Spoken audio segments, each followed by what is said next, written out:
and welcome to another video from the Fisherman's Net and St.Peter and Paul in Naperville, Illinois.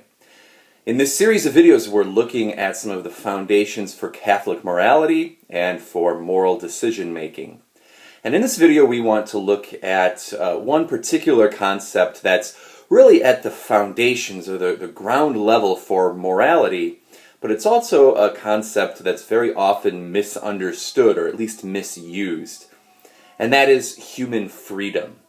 So human freedom, our freedom, is something that in our culture has really been almost absolutized.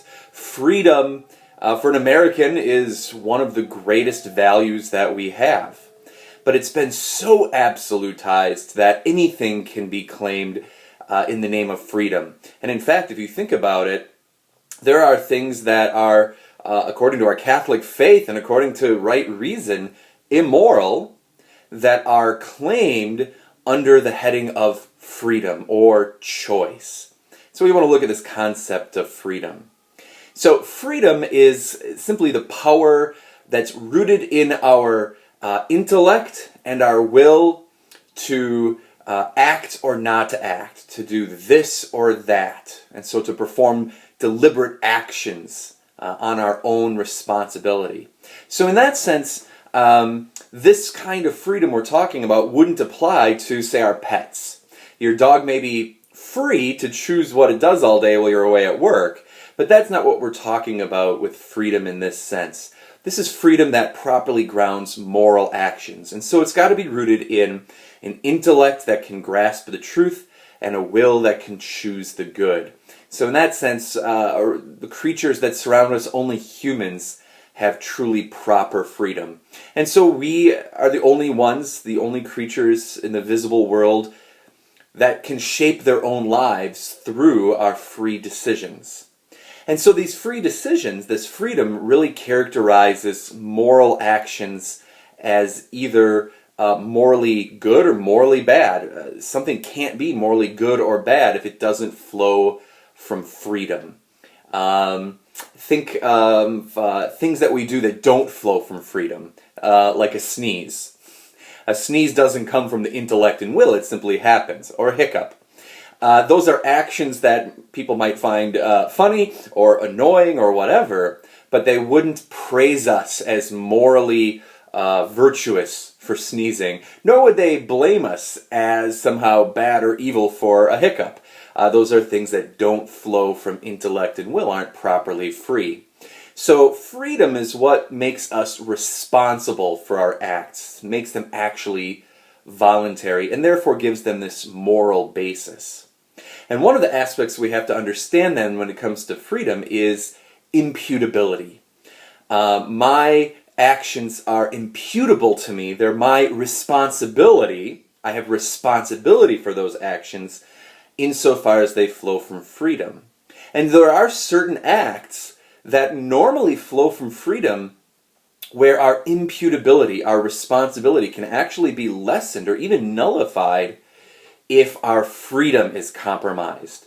So think of actions that are taken under what we would call invincible ignorance. We were ignorant of something through no fault of our own, or severe duress or fear, where we make an action under compulsion, or a severe habit, other psychological or social factors that actually lessen our freedom.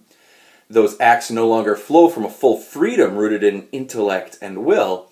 That can lessen our imputability or our responsibility. And that will come up later as we talk about some of the different aspects of morality. So for now we have to understand freedom. Morality is rooted in this freedom, which is based on our intellect and our will, and it's this level of freedom, this aspect of freedom that gives actions either their morally praiseworthy or morally blameworthy status. But here's another aspect of freedom that's very often misunderstood. As I said at the beginning of this video, freedom is often seen as an end or a goal or a good in itself, held up as almost the supreme value for some people. A lot of evil is done in the name of choice. A lot of evil is excused in the name of choice. well, I may think something is wrong, but I don't want to tell someone how to live their life. They have to choose, right? What we want to say here is that's an improper understanding of freedom. When we exalt freedom almost to the status of an absolute. Our freedom is limited and it's fallible. In fact, our freedom has failed. It failed by the 3rd chapter of Genesis when man and woman sinned, that freely their freedom, which was fallible and limited, failed. By refusing God's plan of love, we deceived ourselves, and we continue to do this through sin. And here's the key: when we sin, we tend to become a slave of sin.